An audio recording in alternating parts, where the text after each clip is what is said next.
Film ini diawali di tahun 1845. Terlihat banyak warga seperti sedang melakukan eksekusi kepada seorang wanita. Lantas salah satu warga memakaikan topeng besi kepadanya dan memaku ke dalam wajahnya. Kesakitan yang dialaminya belum berakhir. Ia pun digantung dan dibakar. Kemudian salah satu pastor di sana membacakan doa pengurungan iblis ke dalam sebuah boneka. In the name of Christ our Lord and Mary, contain her. Amen. Wanita itu pun hangus terbakar dan film Unholy pun baru dimulai. Kemudian scene beralih ke masa sekarang. Tepatnya di tahun 2021, terlihat seorang pria bewokan bernama Van. Nah, ini dia si Negan The Walking Dead. Van yang berprofesi sebagai wartawan mendapat informasi dari temannya yang menyatakan bahwa ada kasus mutilasi hewan di daerah Benfield. Diduga ada praktek pemujaan iblis di tempat tersebut. Van yang karirnya sudah merosot akibat dirinya pernah membuat berita palsu, mencoba peruntungannya sekali lagi. Siapa tahu kali ini ia akan mendapatkan berita yang meledak untuk diberitakan. Dengan hanya dibayar $150, Van pun oke-oke aja. Singkat cerita, kini Van memasuki kawasan Benfield, di mana tertulis daerah ini adalah secuil potongan wilayah Tuhan, karena memang tanah Benfield dulunya adalah kawasan gereja. Hingga sampailah Van di TKP. Namun ternyata sapi yang dikabarkan termutilasi nyatanya sehat walafiat. Tak ada tanda-tanda termutilasi. Jelas Van merasa terbodohi oleh kabar angin itu. Jadinya ia pun tidak akan mendapatkan bayaran sepeser pun. Malah jadi rugi karena ongkos ke sana saja cukup berat di bensin, ujar Van. Lalu ketika mereka sedang mengobrol, tiba-tiba muncul seorang pastor yang bernama Bapak Hagan. Ia adalah pemimpin jemaat di kawasan tersebut. Ia menyuruh si peternak untuk menjauhkan sapi-sapinya dari kawasan gereja karena katanya sapi bertebaran sangat mengganggu. Si peternak pun meminta maaf. Lalu Van yang tak mendapatkan berita apapun pasrah dan memutuskan untuk pulang saja. Namun ketika ia sedang berjalan, tiba-tiba Van mendengar bisikan-bisikan gaib yang entah dari mana. Lalu Van pun tertarik dengan satu pohon tua yang berdiri di depannya. Lantas ia pun mengecek pohon tersebut. Suara itu pun semakin jelas Van dengar. Lalu tiba-tiba ia melihat kilauan kecil di lubang pohon tersebut. Dan ketika ia mengeceknya, tiba-tiba itu adalah sebuah boneka aneh dan creepy. Terlihat boneka itu terlilit rantai dan tertulis tanggal 31 Februari 1845. February 31st, 1845. Kern baby. Lalu si peternak bilang bahwa itu boneka Kren, di mana boneka tersebut adalah boneka pembawa keberuntungan bagi para petani di sini. Mereka biasanya mengubur boneka tersebut untuk keberuntungan. Namun kali ini ia merasa heran karena boneka ini sedikit berbeda dan cenderung aneh. Mendengar cerita itu, Van pun mendapat ide dengan akan membuat berita palsu mengenai boneka Kren yang rusak sehingga mendatangkan musibah. You broke it.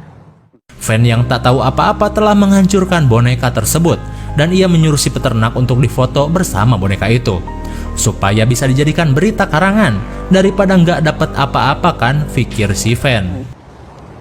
Yeah, that's good. Where's the fella get something to eat around here? Singkat waktu, malam pun tiba. Van yang sedang dalam perjalanan tiba-tiba mengalami sebuah insiden.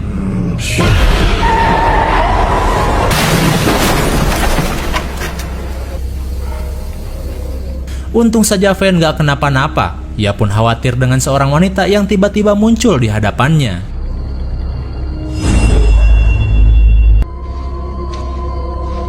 Hey. Bagaikan kuntilanak, wanita misterius itu berjalan asruk-asrukan ke dalam hutan yang gelap. Van yang penasaran mengikutinya.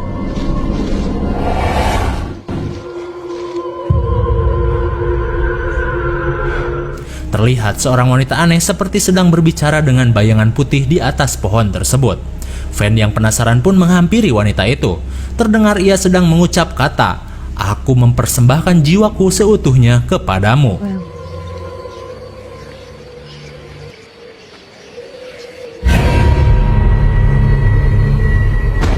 Setelah kejadian itu, Van membawa wanita tersebut kepada bapak pastur setempat. Ternyata wanita tersebut adalah ponakan Bapak Hagan yang bernama Alice. Singkat waktu, Alice tersadar dan dokter langganan Alice pun datang. Ia bernama Natalie. Alice yang tak bisa berbicara menggunakan bahasa isyarat untuk berkomunikasi. Namun Van yakin tadi Alice sempat berbicara di depan pohon tua itu. Namun Natalie tak percaya karena katanya Alice tak pernah berbicara sekalipun dalam hidupnya, alias tunawicara semenjak ia lahir. Van pun heran dengan penjelasan si dokter. Apa aing mabok gitu ya? Van yang mobilnya hancur akibat kecelakaan tadi kemudian diantarkan Natalie untuk menginap di penginapan O'John's Resort. Meski tempat itu kumuh karena emang jarang ada pendatang, Van tak punya pilihan dan menginap di sana sampai mobilnya beres diperbaiki.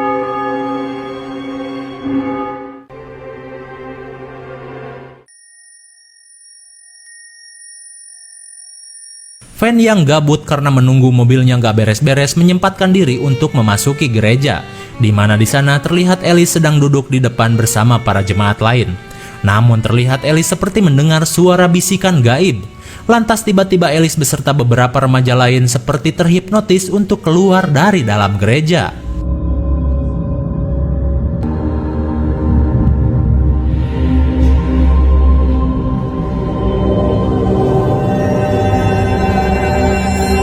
Alice termenung di depan pohon tua itu, dan yang lain keheranan dengan sikapnya itu. Van tak menyia-nyiakan momen aneh ini dan mendokumentasikannya. Kemudian, saat Bapak Hagan datang, The lady has an urgent message for all of us. She wants us to come again tomorrow. semua orang heran dengan Alice yang tiba-tiba bisa berbicara, padahal itu mustahil terjadi. Ia pun menjelaskan mukjizat suara tersebut berasal dari Maria yang menginginkan mereka datang lagi esok hari. She says her name is Mary. Singkat waktu, maghrib berlalu. Van memeriksa hasil jepretannya tadi siang, dan ia pun berpikir apa ini bisa dijadikan berita untuk disetor kepada bosnya ya. Lantas ia pun menelpon atasannya yang bernama si Senja. Namun si Senja yang udah nggak terlalu percaya sama si Van malah membentak-bentaknya. Yang dulu-dulu juga beritamu itu cuman sampah, ujar si Senja. Gini-gini dia mah bos lur. Van pun sedikit pesimis dengan berita tersebut.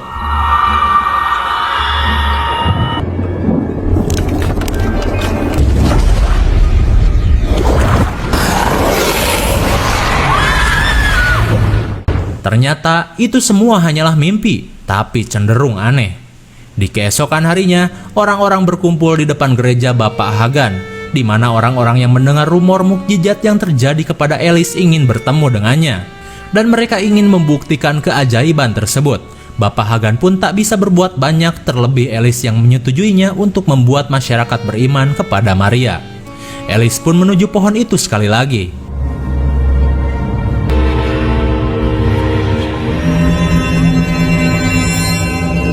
Thank you. Lalu Alice pun menanyai seorang anak lumpuh semenjak lahir, "Apa kau percaya mukjizat?" Dan dengan kepercayaannya tiba-tiba sesuatu yang di luar dugaan pun terjadi.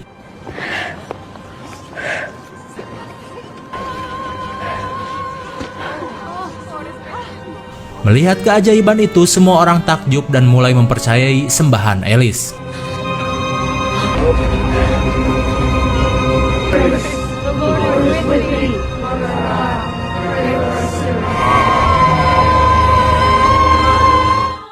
Singkat cerita, kejadian anak yang mampu berjalan sudah menyebar luas lewat media massa. Kemudian, berdasarkan kejadian tersebut, seorang kepala pastur menjelaskan, memang pernah terjadi di beberapa tempat di dunia ini, di mana tempat itu mengeluarkan keajaiban melalui seorang perantara, dan bisa saja pohon tua di Benville akan menjadi tempat suci berikutnya. Namun seorang dari pastur di sana sedikit meragukan, dan harus diteliti lagi apa memang benar tempat itu cocok untuk dijadikan tempat suci. Beberapa hari kemudian, Alice tiba-tiba menjadi terkenal. Ia pun diwawancarai banyak sekali wartawan. Namun anehnya, ia seperti tak mendengar suara dari semua wartawan itu. Ia hanya mampu mendengar pertanyaan yang berasal dari Van. What does Mary want? Our faith.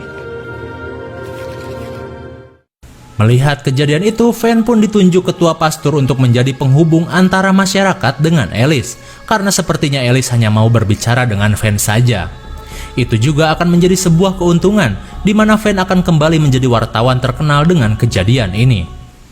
Di sisi lain, Bapak Hagan yang merasa curiga dan tak terlalu percaya dengan semua itu pergi dan mengecek kembali pohon aneh tersebut, yang kini sudah mulai dibenahi untuk upacara penyucian, supaya tempat itu menjadi salah satu statue suci. Namun tiba-tiba ia menemukan pecahan boneka yang dulu pernah diinjak Van terkubur di sana. Merasa ada sesuatu yang tak beres, ia pun sedikit khawatir.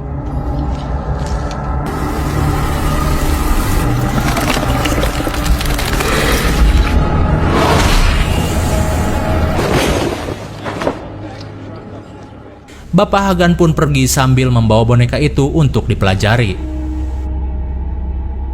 Trying to filter out somehow, but they don't wanna leave all the voices in my head. Di dalam rumah, Van bersama Alice sudah bersiap untuk sesi wawancara, dan ketika diwawancara,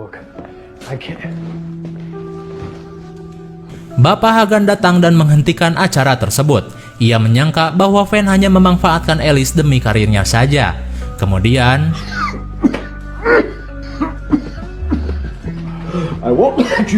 ternyata Bapak Hagan mempunyai sebuah penyakit kronis yang sudah lama ia derita. Namun jiwa santuy masih ia miliki. Paduli amat, sing penting udud. Hadeh. Ia pun menyampaikan sebuah keterangan, di mana jika rahmat Tuhan pergi, maka kekuatan jahat akan ada di belakangnya untuk menggantikan itu semua. Van pun termenung mendengar hal itu. Di malam hari, Van pun pulang, namun ia seperti merasakan sesuatu telah mengikutinya. Di malam hari, Van mulai mempelajari awal mula desa Benfield berdiri, di mana katanya desa ini adalah desa di mana keajaiban dan kutukan muncul.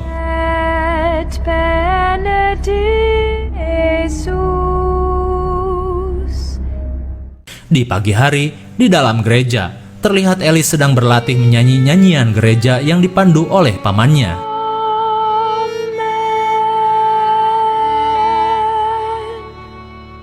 Van bersama pastor yang pernah meragukan keajaiban itu mulai memperhatikan miracle yang mungkin saja nyata di tempat itu lewat perantara seorang gadis, sama seperti kejadian di masa lampau. Hingga ketika Alice selesai bernyanyi, pamannya merasa bangga dan takjub. Namun tiba-tiba,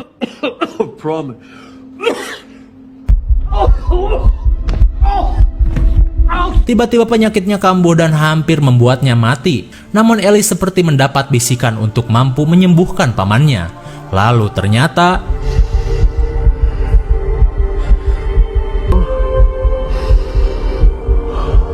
kejadian aneh itu membuat mereka heran seedan-edannya. Apalagi saat dicek ronsen, yang awalnya paru-paru Bapak Hagan rusak kini malah menjadi paru-paru sehat.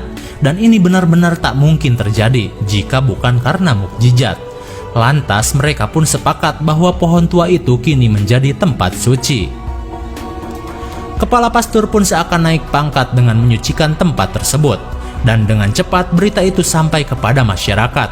Dan mereka mulai mempercayai bahwa Benfield adalah tempat suci Maria dengan melewati perantara Alice.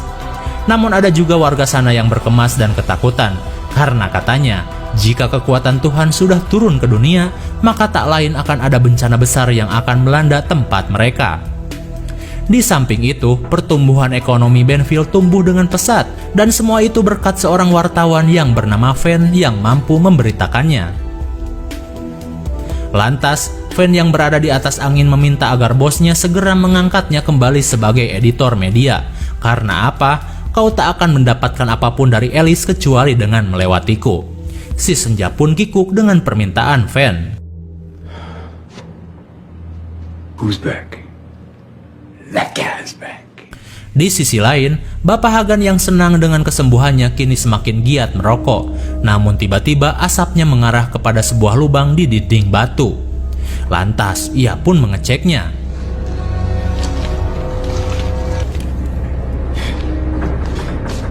Ternyata ia menemukan sebuah buku yang membuat Bapak Hagan syok. Kembali kepada Van, entah mengapa ia sudah semakin dekat dengan Dr. Natalie. Ia pun mengobrol curcol ke sana kemari, hingga tiba-tiba obrolannya mengarah kepada sebuah boneka yang pernah Van temukan, dengan dililit rantai dan dicap tanggal mustahil yaitu 31 Februari. Natalie pun menjelaskan berdasarkan buku sejarah yang ia baca, di mana boneka keren tak hanya dijadikan jimat keberuntungan, boneka itu juga mampu menjadi penjara bagi iblis yang jahat. Mendengar itu semua, Van sedikit kepikiran, alah sia boy. Setelah cukup berbincang-bincang, mereka pun jalan-jalan di sore hari, alias JJS.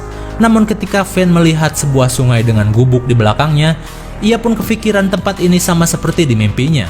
Lalu ketika ia kebingungan, terlihat sesuatu yang aneh di dalam genangan air.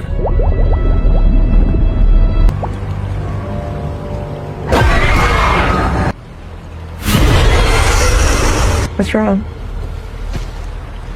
Dari penglihatan Van, ia semakin melihat hal-hal aneh. Ia pun tiba-tiba ingin berbicara dengan Bapak Hagan karena sepertinya ada masalah besar yang berhubungan dengan gereja. Di sisi lain, Bapak Hagan yang selesai membaca buku temuannya malah melihat seorang yang memasuki ruang pengakuan dosa. Bapak Hagan heran, udah malam begini juga? Tapi karena sudah kewajiban, ia pun mulai mendengarkan keluh kesah jemaat itu. Namun setelah didengar-dengar, obrolan orang tersebut ngawur dan seperti mengancam Hagan untuk jangan sekali-kali menentangnya. Aku sudah membuatmu sembuh, kenapa kau masih tak memiliki keyakinan kepadaku? You discovered the truth. Do you actually believe you could stop me? Ia pun sampai menantang Tuhan dan berbicara siapa yang paling kuat. Alangkah kagetnya Hagan ketika ia melihat sosok yang aneh.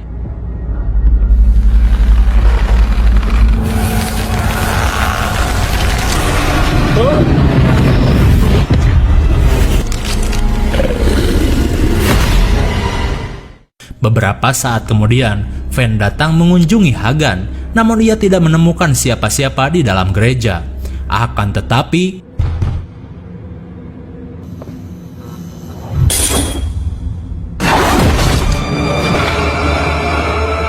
Bapak Hagan sudah mati tergantung. Singkat cerita, setelah kejadian mengenaskan itu, ia pun kembali mengecek hasil wawancaranya dengan Alice. Namun tiba-tiba ia melihat sesuatu yang aneh berada di sisi Alice. Dan setelah ia cek,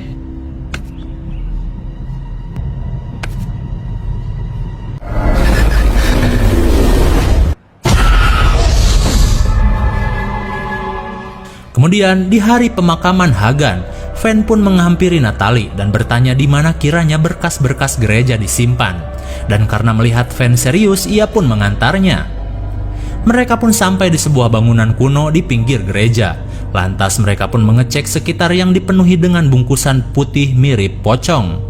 Dan akhirnya, Van menemukan kebenaran dari mukjizat palsu yang selama ini diyakini mereka.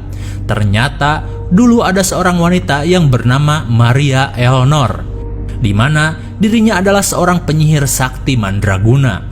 Dulu ia bisa menyembuhkan berbagai penyakit yang mustahil untuk sembuh. Siapapun memujinya sebagai seorang wanita suci, namun sebenarnya bukan. Dan seperti biasa, jika ada yang menentangnya, orang tersebut akan mati. Di zaman dulu, di tahun 1845, para warga memberontak dan mulai menghakimi si penyihir Maria Eleanor dengan menenggelamkannya di dalam sungai yang membeku. Kemudian ia diikat dan dibawa ke pohon. Wajahnya dipaku menggunakan topeng besi dan dirinya dibakar sampai mati. Kemudian jiwanya dikurung di dalam sebuah boneka, dan itulah yang Hagan ketahui karena memang sosok cahaya yang Alice bilang nyatanya adalah iblis yang menyamar untuk menyesatkan manusia. Setelah Van dan Natalie mengetahui itu semua, tiba-tiba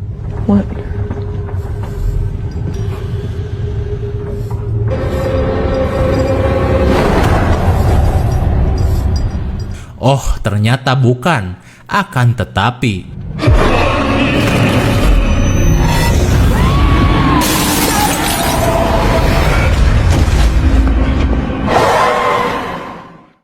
beruntung Van dan Natalie bisa selamat dari sosok iblis Maria Eleanor. Melihat kenyataan tersebut, Van bersama Natalie bergegas untuk menemui Alice yang sebentar lagi akan menjalankan misa di pohon terkutuk itu. Di perjalanan, si senja menelpon Fen. Katanya, kami siap menerimamu kembali sebagai editor berkelas. Namun setelah mengetahui kejadian tadi, ia jadi tak punya hasrat lagi untuk mengambil pekerjaan itu, karena rasa bersalahnya telah merusak boneka keren. Singkat cerita, ketika akan menemui Alice, si ketua pastur yang kini sudah naik pangkat melarang pertemuan Fen dengan Alice. Alasannya, karena nanti malam misa akbar akan dilakukan di pohon tersebut. Dan ia tidak mau atas apa yang Fen jelaskan, misa itu jadi berantakan, dan karirnya akan merosot lagi. Fen yang bingung pun akhirnya menyelidiki lebih dalam berkas-berkas Maria Eleanor, dan ternyata ia menemukan sesuatu yang mencengangkan. Ternyata sebelum Maria Eleanor dieksekusi, ia sedang hamil dan melahirkan seorang anak.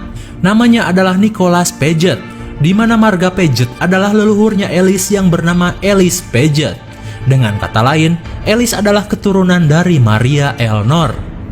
Dalam perjanjiannya kepada iblis, Maria Eleanor meminta keabadian, dan ia pun diberi kekuatan. Selama keturunannya masih ada, ia akan tetap hidup.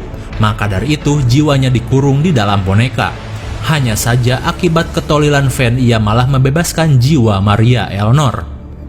Sedang serius Fen menceritakan itu kepada Natalie, tiba-tiba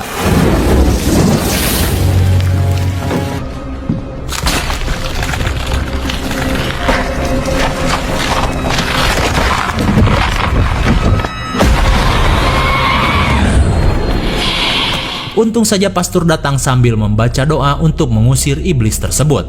Namun dengan kekuatannya ia mampu menghapus ayat-ayat dalam kitab tersebut.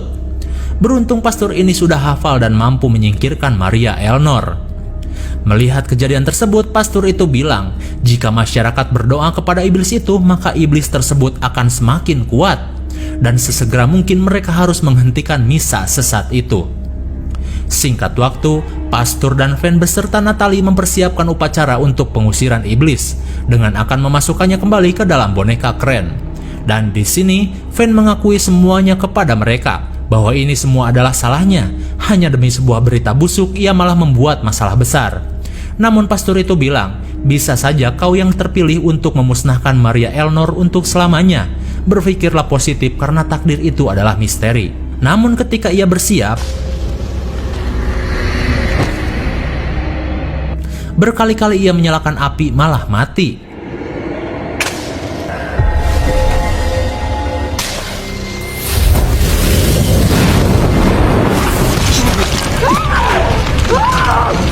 Pastor itu pun harus mati terbakar. Kekuatan Maria Eleanor semakin tinggi berkat banyaknya orang yang mempercayainya.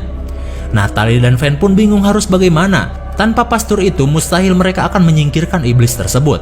Namun Fen berkata, ada satu cara. Jika iblis itu semakin kuat berkat kepercayaan manusia, maka dengan membuat mereka tak percaya, iblis itu akan lemah. Dan yang melemahkan iman adalah keraguan. Mereka harus bisa menggoyahkan keyakinan Alice dan masyarakat yang berada di acara itu. Di sisi lain, misa segera digelar dengan banyaknya pengunjung beserta acara live streaming yang menambah luas acara tersebut.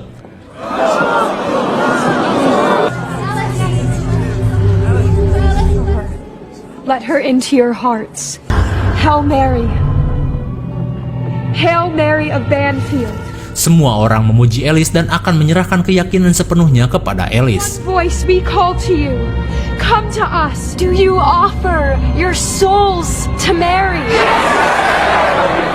Tapi tiba-tiba untung saja Fen menyela acara itu dan berusaha menggagalkan acara tersebut. Kebetulan di sana juga ada si senja guna meliput acara akbar itu. Namun dengan dalih Fen telah membodohi masyarakat dengan berita palsu, ia mampu sedikit menggoyahkan keyakinan mereka. Secara, Fen juga pernah dicap sebagai wartawan pembohong. Keraguan semakin memuncak ketika Fen mengakui dirinya telah membodohi semua orang dengan liputannya. Ia pun bilang sebenarnya Alice hanya berpura-pura bisu, dan anak lumpuh itu cuma penyakit biasa yang bisa sembuh hanya dengan motivasi saja.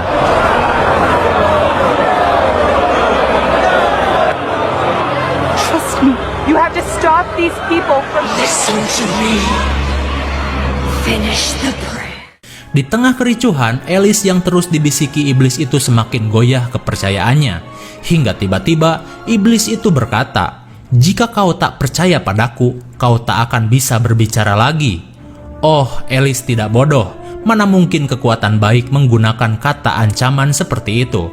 Lalu, Mr. Fenn is telling the truth.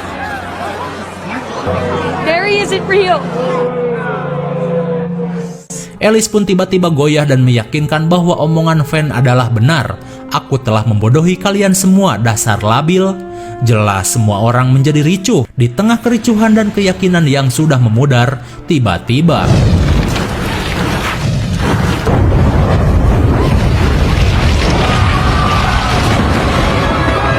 My legs!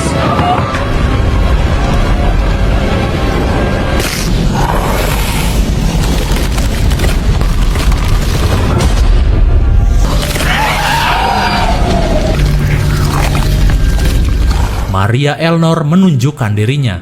Ia pun membuka topeng iblisnya di hadapan ketua pastur. Kemudian, Christ our Lord!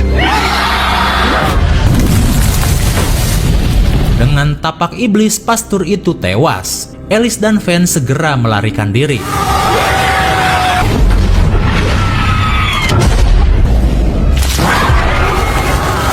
Dan ketika Fenn akan dieksekusi,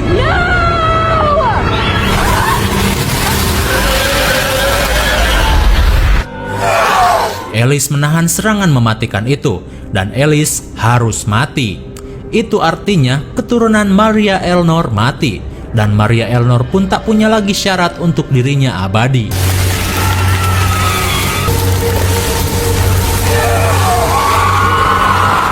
Sang iblis mengerikan yang mengatasnamakan Tuhan pun musnah. Namun, kematian Alice membuat Fenn sangat bersedih. Ia yang dulunya tak percaya Tuhan untuk pertama kalinya memohon untuk sekali ini saja memberikan keajaiban. Kemudian, She sacrificed herself for me. tanpa diduga Alice kembali hidup. Namun kini dirinya kembali tak bisa berbicara seperti sebelumnya. Di keesokan harinya, terlihat Alice mengunjungi makam sang paman. Ia pun berdoa. Dan di saat itu juga, Fenn bersama Natalie menghampirinya. Dengan bahasa isyarat, ia mengatakan bahwa kami menyayangimu. Dan otomatis setelah kejadian itu, Fenn tak bisa lagi berkarir sebagai wartawan. Dan ia pun memutuskan untuk menggembala sapi saja. Tak mengapalah, untungnya ia menjadi dekat dengan Natalie yang juga seorang dokter. Lalu, film pun berakhir.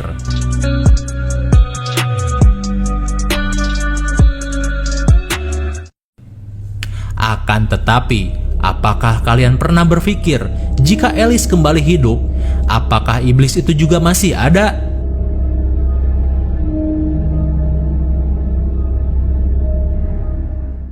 Bagaimana? Cukup mengerikan sekali bukan? Ya, pada intinya, sang iblis yang bernama Maria Elnor ini adalah seorang penyihir sakti yang mampu menyembuhkan segala macam penyakit.